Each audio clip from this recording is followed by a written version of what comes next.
Assalamu alaikum warahmatullahi wabarakatuh.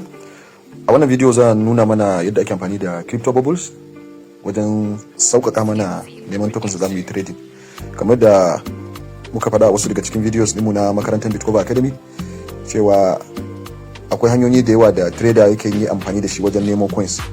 Wayannan traders da muke kallo muke admiring ɗinsu ba wai daga sama kawai ake musu wahayin wannan tokens ba. Akwai wasu wurare da suke ɗaukan wayannan tokens ɗin.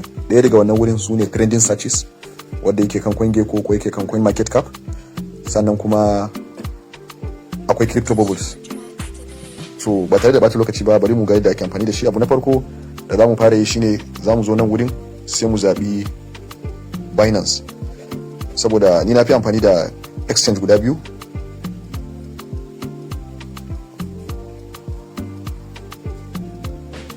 Mana na fi amfani da Binance sai Bitget wajen neman tokens. So zan yi scrolling ƙasa sai na tafi Binance. Okay, so zai baka wani abu kamar haka cewa ga waɗannan tokens din. Ba lalle sai ya baka kamar yadda yake nawa ba, ga dai settings da na yi amfani da shi gashi nan a nan sama. In ka duba a nan wurin gashi nan wannan wurin. So ni na riga da na yi adjusting waɗannan settings din. Period 4 hours, bubble size, performance, bubble content 24 hour volume, performance da wani ne, ba shi da wani amfani. So ko na yi deleting ɗinsa ba shi da wani amfani a wurina.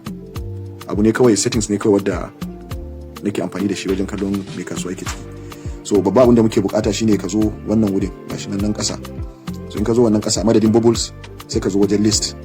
So idan muka duba list din nan za mu dan jawo shi haka ta gefen hagu. So kokarin mu shine mu yi comparing na wayannan abubuwan guda biyu, da market cap da kuma 24 hour volume. Za mu duba mu kalli tokens da 24 hour volume ɗinsu, wannan kenan, wannan layin ya fi market cap ɗinsu. 24 hour volume shine hada-hada da aka yi na wannan token.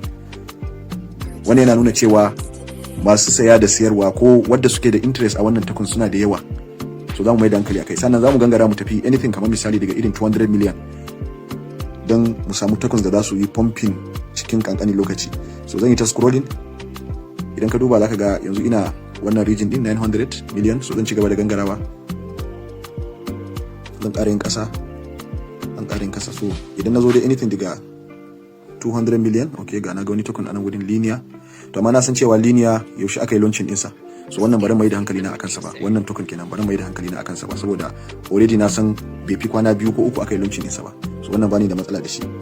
So zan ci gaba da dubawa, ga wani token anan wurin. Zan duba na gani sai ne adina shi zuwa favorite ina.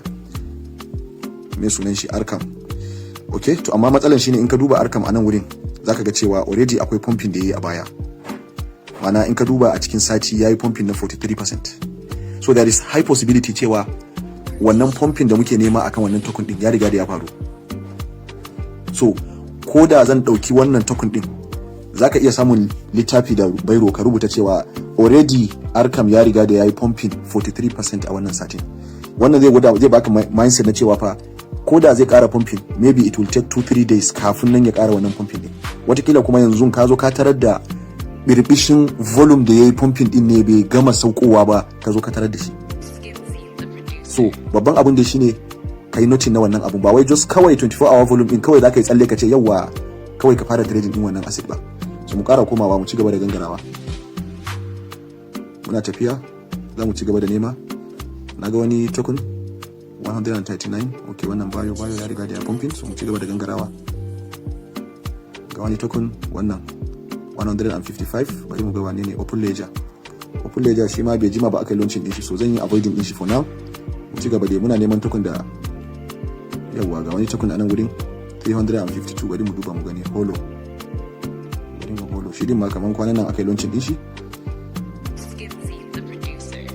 Okay, already yana kan watchlist ina. So in kai clicking akan wannan plus sign din nan sai kai clicking ko watchlist ko favorite.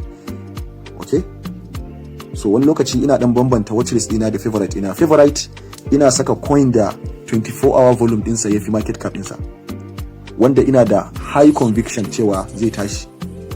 Shi kuma watchlist ina iya saka token da misali in market cap ɗinka is 100 million, to 24 hour volume din shi yana irin let's say 50 million, rabin sa kenan, ko 60, ɗaya bisa ukun sa kenan, ko 2 bisa 3, ina iya saka shi a watchlist ina. Wala Allah ta yi su ne za su tsallako su zo su yi hitin na wannan 24 hour volume din su ya fi market cap din su. So kokarin ka shine ba wai ka tara tokens masu yawa, a'a ka dan fitar da tokens guda 5 a cikin watchlist ɗinka ko favorites ɗinka wadda kana gamawa za ka koma kan chat sai ka fara zane. So misali bari mu aje wannan watchlist ɗin, bari mu aje Hollow World akan watchlist. Sannan sai mu ci gaba da gangarawa ga wani token a nan wuri. Somnia yayi pumping a baya. In ka duba kaga nan wurin yana da already 69%. So already ya riga da ya pumping. So za mu ci gaba. Ba gaggawa, trading ba abu ne na gaggawa ba. So in ka duba ga wani token a nan wurin shi ma 24 hour volume na shi yafi. Wannan numera din nan mun trading din shi a baya, in ka duba shi ma gashi nan yayi pumping a nan, sannan yayi pumping a nan wurin. So there is high possibility cewa ya riga da yayi pumping. Already dai na saka shi a watchlist ina, zan ci gaba da duba shi ko maybe zaka samu wani additional bayani akan wannan token din. So ga wannan token shi ma 79, almost rabin market cap dinsa, so zan aje shi a cikin watchlist ina. So zan koma ta wannan bangare na duba, ya dan pumping amma babu matsala, 29% ba laifi bane, zaka iya dubawa zaka samu wani opportunity a cikin sa.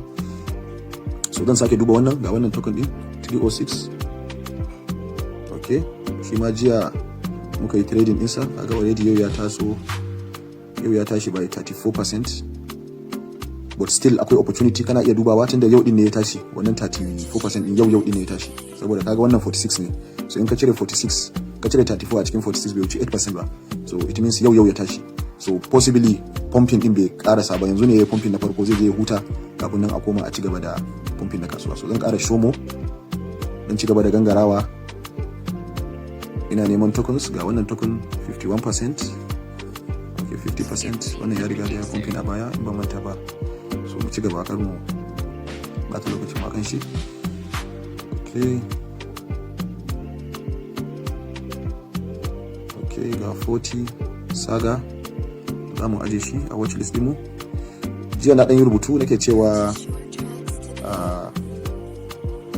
tokens na game tokens su za su tashi, YGG da sauran ACE saga yana cikin wayannan tokens din. So maybe an abun nan din shi, an yi gama wancan an yi pumping din su kuma yanzu za su yi pumping na wannan gaming tokens din. So sai ka mai da hankali akan su, possibly zaka iya samun wani coin da kai pumping ba. Ga wani coin nan 107, okay Zai, okay so shi ma za mu duba shi. Ga wani token anan mai 69 Dolomite, shi ma za mu duba shi, tunda babu wani pumping da yayi a wannan bangaren. In ka duba gashi nan kaga babu wani pumping da yayi a nan wurin, ga sunan babu wani pumping da yayi. So there is possibility ka samu pumping din shi. OG fans ya riga da ya pumping, in ka duba gashi nan yayi pumping da daga last week zuwa this week din nan yayi pumping. So haka dai zaka ci gaba kai ta nema. Idan ka kammala searching na wannan tokens din, sai kuma ka dawo ka sake komawa kan Binance ɗinka, sai ka sake ɗauko Bitget. Wayannan exchange guda biyu ni su na fi mai da hankali na akan su. Kai ma kana iya bi ga baki daya, amma mun san da cewa yana da nauyi. Kana iya ɗaukan misali Binance ka ce da Bybit, ko kuma ka ce a'a ni zan yi focusing akan Mexi. Duk tokens da na gani akan Mexi wadda market cap din su 24 hour volume ya fi market cap, zan yi trading din wannan asset din, ko zan zana wannan asset din, ko zan saka su a cikin watchlist ina. So bayan na gama zan dawo kan watchlist ina. So wayannan su ne watchlist ina, zan tada su daga wannan list, zan mai da su zuwa bubbles. So zan doki ɗaya daga ciki, misali kamar wannan saga. So muka duba saga yana 40 million volume 78, bari mu doki wanda ya dan wuce saboda analysis ne fitafiya. Yawa ga wannan misali. So in ka duba nan sama zaka ga gashi nan an maka bayanin Binance anan, sorry trading view. So sai ka taba kai tsaye zai kai ka trading view ɗinka.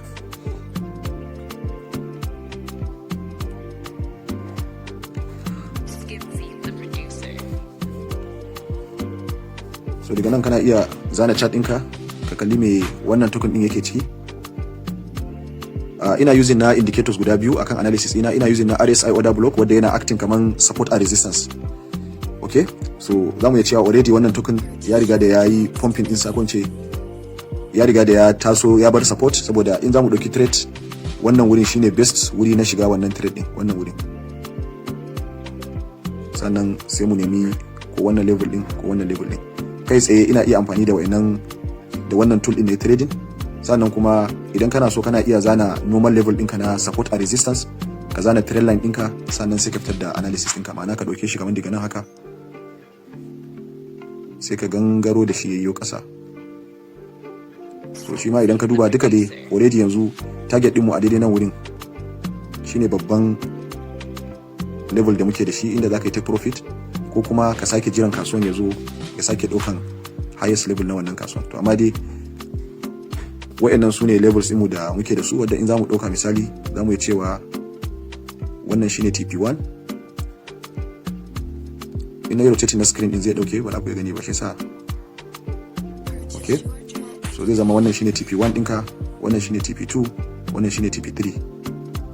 So idan ka gamsu da TP1 ɗinka da TP2 ɗinka sai ka ɗauke shi, shikenan sai ka kyale sauran profit taking levels ɗinka.